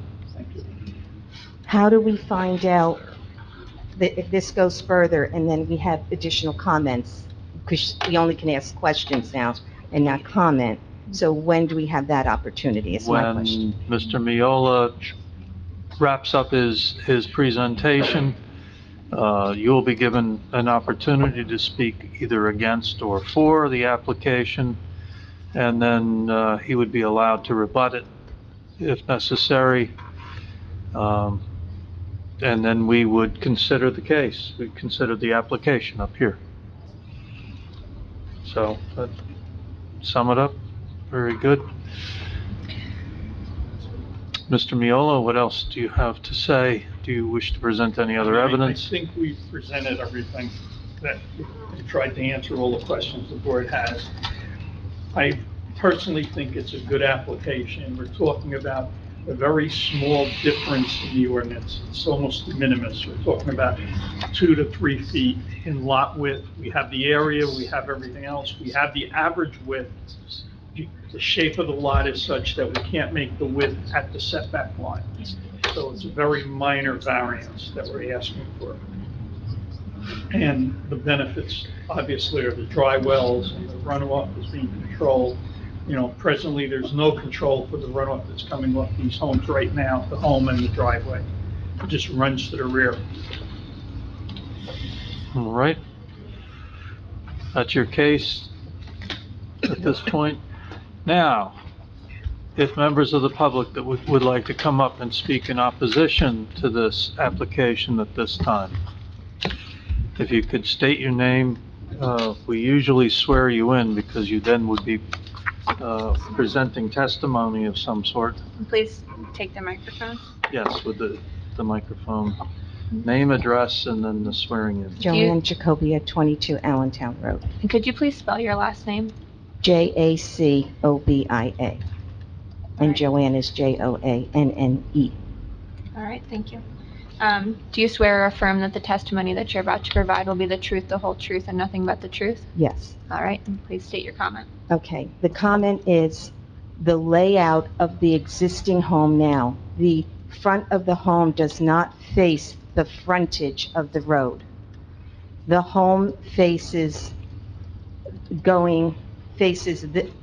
my hand is the back of the home, and it faces Fairfield going down and the driveway. And my comment is, and the rear property is a lot of trees. So the trees, I think, helps pull back the soil, absorbs the water, so forth, so on.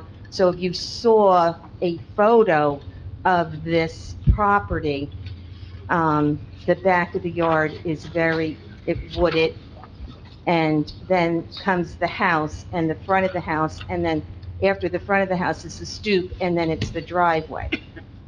And it goes down this way. So the front of the house does not face the frontage of Fairfield. So now that's being changed. And, if I'm against it because is it going to be a precedent? If this is approved, this variance, then will other variances, and this will continue, and we'll have more situations where we'll have homes closer together in smaller lots. I realize it was a summer community back 60, 70, 80 years ago, and that was the draw from the people in the city to come and buy a lot, and they bought a few lots and they built their summer bungalow. So they started out as summer bungalow homes on these little lots. So that's how that came to be, our history. Thank you. All right. Do you have other members of the public who wish to speak in opposition of this application at this time? Please come forward. State your name and address and, Joe Ward, 28 Allentown Road.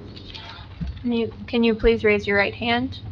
Do you swear or affirm that the testimony that you're about to provide will be the truth, the whole truth, and nothing but the truth? I do. All right, thank you. Out of curiosity, how close are these two homes supposed to be? Because all you see on the news involving homes that are too close, if you're next to power lines, regarding storms, like power lines, and if an accident happens, and how you have a home too close to another, and if you get a fire, it becomes like a row house case scenario. And during, whether it's daytime or evening, like this town's all volunteers. I should know, I used to be one for 2 years. What kind of safety measures are they putting into place, or are they going to put extra, like a barrier into these homes, like a gap where it's a little further apart or something like that? Just out of curiosity. Okay, yeah, we're complying with all of the setback requirements that the town has mandated for building in this zone. So the houses are not being squeezed in, they're not trying to ask for variances for front yard, side yard, rear yard. We're complying with all of the setbacks. That's the purpose of setbacks, is to provide adequate light, air, and open space. Vic Jacobia, thank you. Vic Jacobia, I need to be sworn in. Yes. Please raise your right hand. Do you swear or affirm that the testimony that you're about to provide will be the truth, the whole truth, and nothing but the truth? Yes. All right, thank you. Mr. Miola, according to your plans, if I'm reading this correctly, I'm not talking about a setback, but I'm talking about the distance between two proposed homes. You have a distance here of 6 feet and then 7.8 feet, so that's under 14 feet between two distances between two homes, and that could be a fire issue. That's 13 feet. The town code is 6 foot minimum side yards. So that means you could have homes and you drive up and down through all of the Lake Parsippany area, and a lot of the homes are 12 feet apart. And it complies with the code. The state code doesn't mandate anything unless it's under 5 feet. Then you need 2-hour fire rating, no windows, those kind of things. You know, the town code is 6 feet, and we're trying to comply with it as close as we can. We're on 6 and 7.2. Thank you.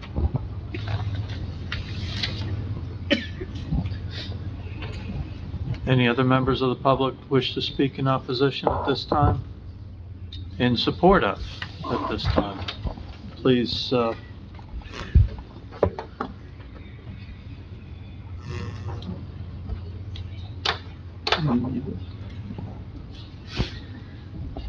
My name is Inderpreet Kochar, last name Kochhar, and I'm a resident at 18 Leah in Parsippany, New Jersey. And prior to that, I used to live in 43 Camden Road. So I came to testify as I used to live in a Could you please raise your right hand? Do you swear or affirm that the testimony that you're about to give will be the truth, the whole truth, and nothing but the truth? I do. Thank you. Thank you, miss. So I used to live at 43 Camden Road, Parsippany. That was my first house. That was a 40-feeter. It was 40 feet wide, 100 feet deep. And then I started seeing that there are too many of those houses which are squeezed in between big houses. But I think that's the nature of Lake Parsippany. So when I drive down the street, I looked at the map that is being proposed. I think we have a 12,000 lot, which is surrounded by a 6,000 lot and a 3,500 lot. So I think going for this subdivision is actually going to make the street more uniform, because we suddenly have a 12,000 feet lot, and there are not many 12,000 feet lots there in Lake Parsippany. Wherever there is, people divide it and make 60 by 100. We have umpteen examples of board approving that. So that way, I think this is a step in the right direction. So I would like to support that application. Thank you. Okay, anybody else that wishes to speak to approve in favor of this application at this time?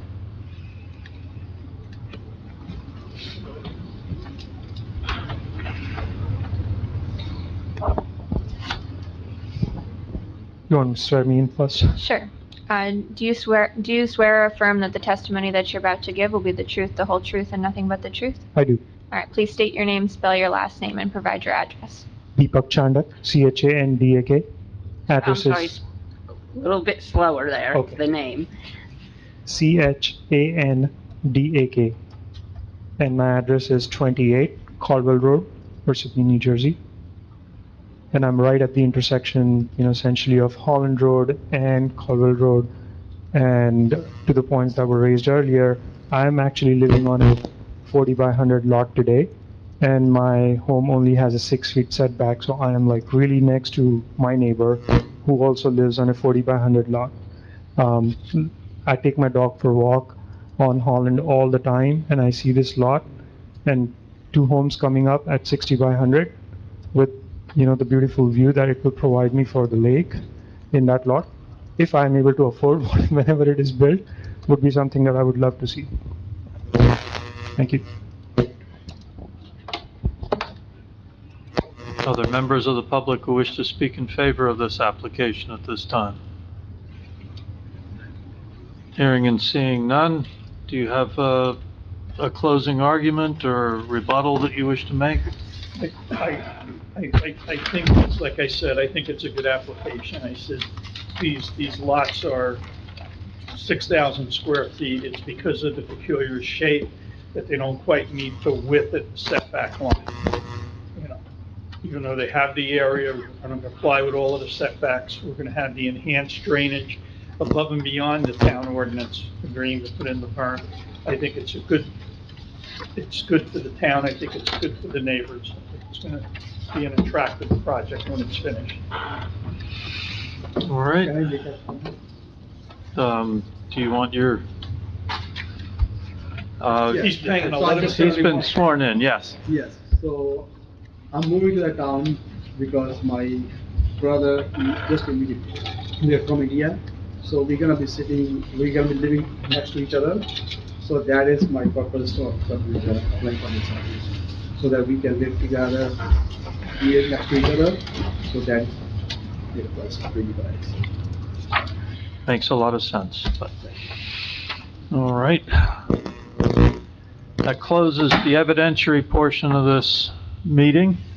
Does the board wish to go into conference to have a conversation about what they see here? Or does somebody wish to move a motion?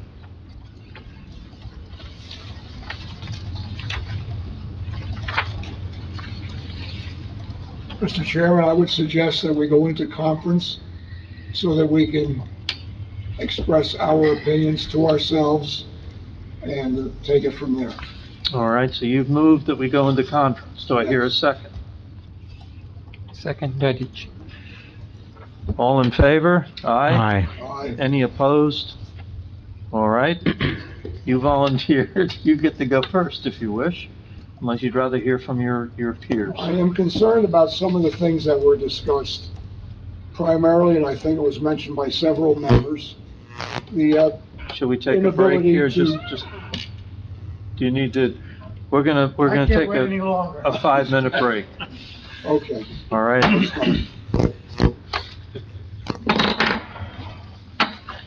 We have a board filled with human beings. I'll go through a process now. All right, we're going to reconvene at this moment. Nora, would you call the roll, please? Mr. Didich. Yeah. Councilman DePiero. Here. Mr. Mealy. Here. Mr. Math. Present. Mr. Stenziel. Here. Ms. Veely. Here. Chairman Dinsmore. Here. And our professionals are here as well. Mr. Mealy, you had some comments to make. I believe it was mentioned by several members that it would have been advisable to have some photographs that came into testimony early on. In addition to that, there seems to be enough concern about this water runoff. Little guy, I went like this. Excuse me, sir. On some shore, I went like this. Yeah. Excuse me, sir. The meeting is going on.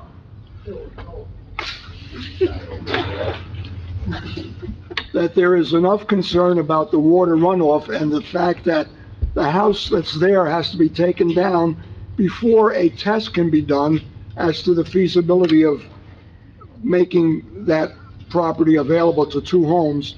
There are questions here, and I would propose that we postpone this until some additional answers can be given to the board. Thank you, Mr. Chairman. Do we have other comments from members of the board? Mr. Math, you look like you're volunteering. What we're being asked to do here is to consider relief, variance relief for a subdivision on one dimension of our elements. The lot does have a hardship because of being on a bend point. So dimensionally, it's not a rectangle. It's, I don't know how you describe that. Trapezoid. It's not really okay. It's got like a bend in it, whatever. It's an unusual shape, and we're being asked for variance relief that amounts to approximately 5% reduction of what our ordinance allows for on lot width, but the area being entirely there. I understand, Mr. Mealy's position. I respect it. I've come to respect Mr. Mealy over the years. I do trust our professional, like the engineering department and our board engineer, to work with Mr. Miola and make the stormwater as good as it can get.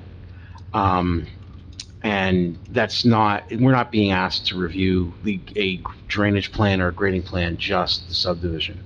So that's my position on this. Michael? Yeah, we've gone, from what I understand, the land use laws do not require or allow us to talk about drainage.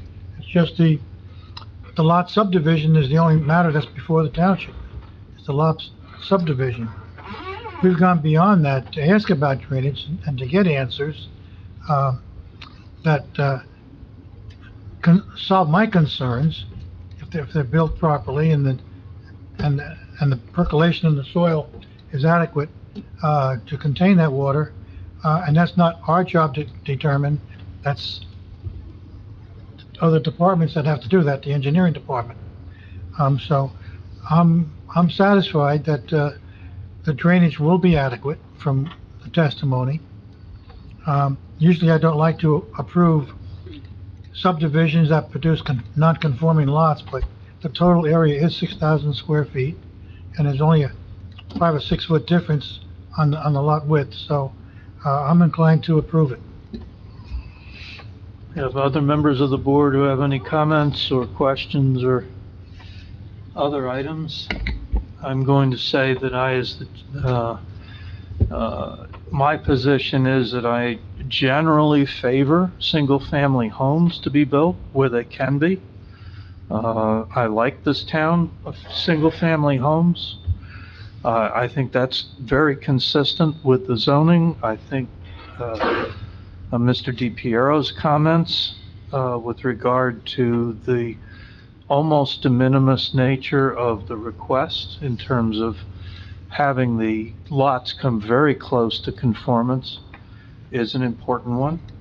I think that my experience on this board and on the Board of Adjustment previously is that what they have indicated they're going to do and the work they're going to do with the engineer will actually significantly reduce the water flow problem that may be there at this time.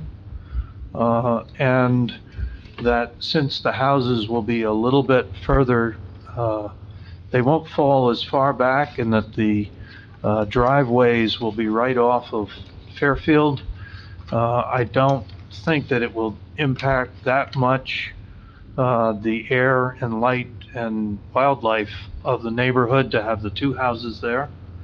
And frankly, I am very pleased that two related individuals will occupy the houses initially. I know that once we grant this, we can't hold them to stay there the rest of their lives, but the fact that it is their intent to make Parsippany their home and have their family be here is something that I find very important to me. And I would be voting in favor of this application at this time. So, are there other members of the board? Jennifer, you have a... I would say that and I say this usually during all subdivisions of this type, that as zoning officer, I'm usually someone who is not in favor of subdivisions. I normally find that over the years of being zoning officer, people who have non-conforming lots don't understand what they're buying. Then every time that I have to send them to the board for variance, they have to hire an attorney, they pay fees. It's very frustrating to not understand municipal land use law and buy a lot that's not conforming. So I am usually someone who is very much in favor of trying to make lots that are conforming. However, when somebody comes before the board for a subdivision that is such a variance that I feel that even me with 30 years experience in zoning, I would not have been able to be on that street and pinpoint that there was a variance. The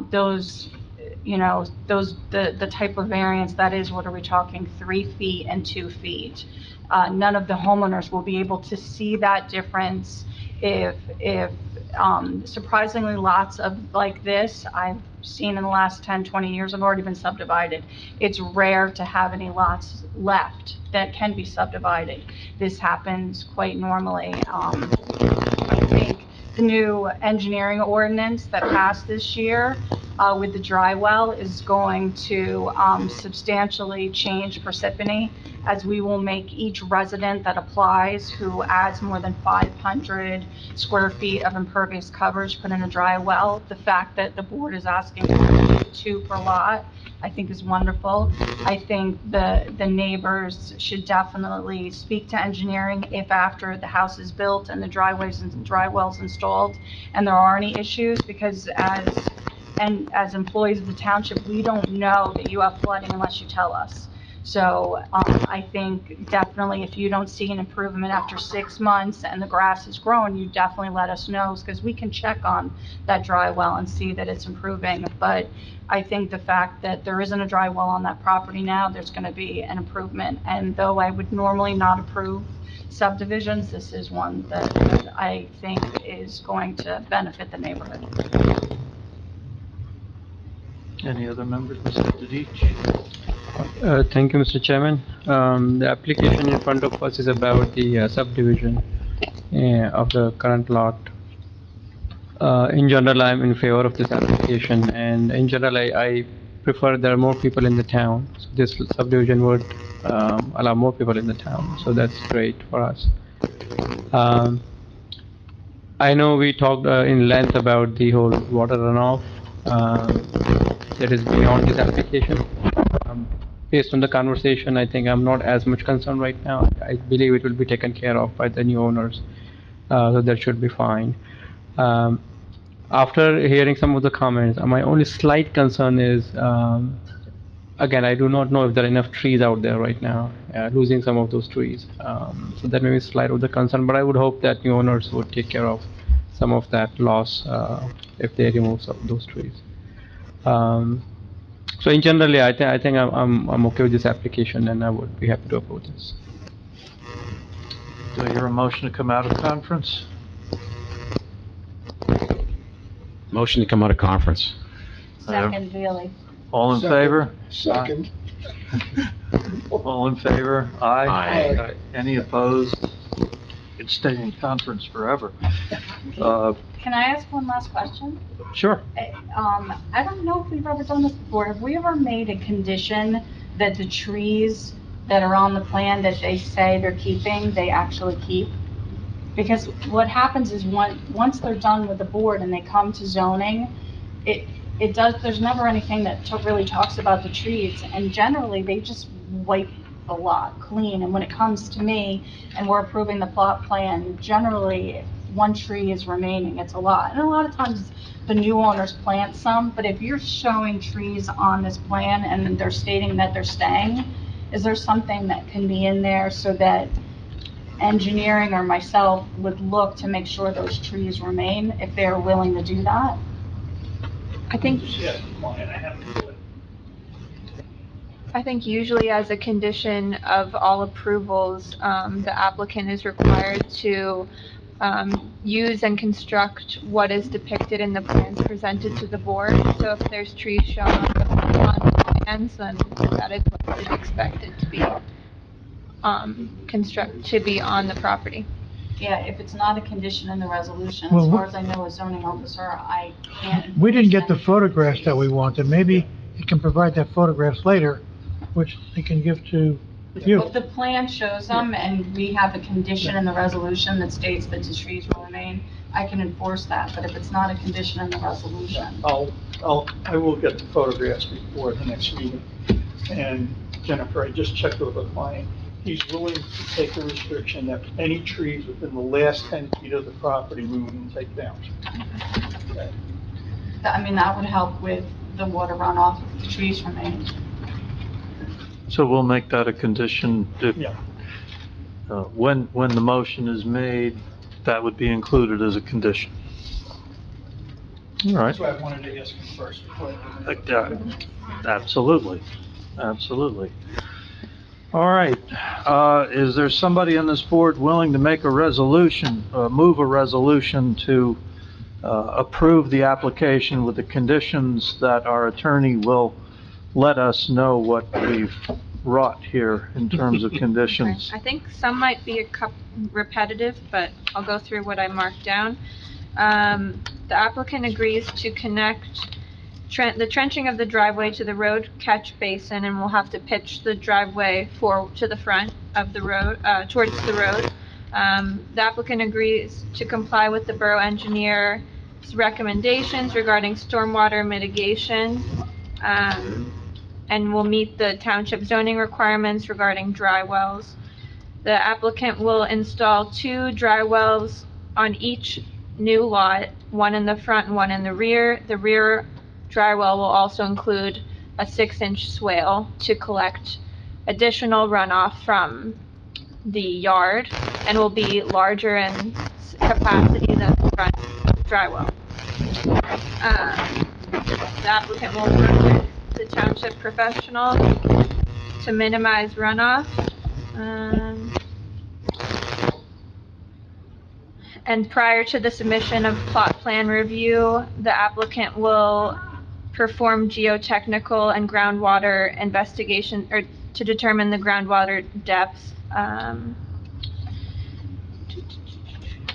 And the front portion of the home will drain into the dry wells in the front yard.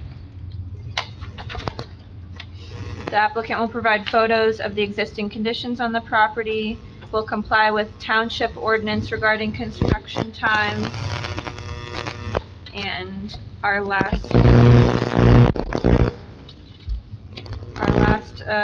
condition was to keep trees within the last 10 feet of the property. I think that was everything. I'm not sure what's up. Mr. Chairman? Yes. I move the motion to approve the application number 21:521, Gurdarshan Singh, 77 Fairfield Road, Block 386, Lot 11, minor site plan with C variance for a two-lot subdivision, with conditions as noted. Do I have a second? Second, Meth. Nora, would you call the roll, please? Teddy, Yes. DePiero, Yes. Neely, Yes, Matt, Yes, on the basis that I believe C1 variance relief is warranted because of the hardship of the shape of the lot. Stanzio, Yes. Neely, Yes. Dinsmore. Yes. All right. Well, thank you all. The result is the passing of the application with all of those conditions. So I want to thank everybody for participating. I think we came with a good result. Thank you. All right, is there anything else that needs to come before the board at this time? Nora, do we have anything further? No, that is it for now. All right, do I have a motion to adjourn? We're not done, so sir. move. Do I have a second? Second. So ordered. All right. May roll too. Yep.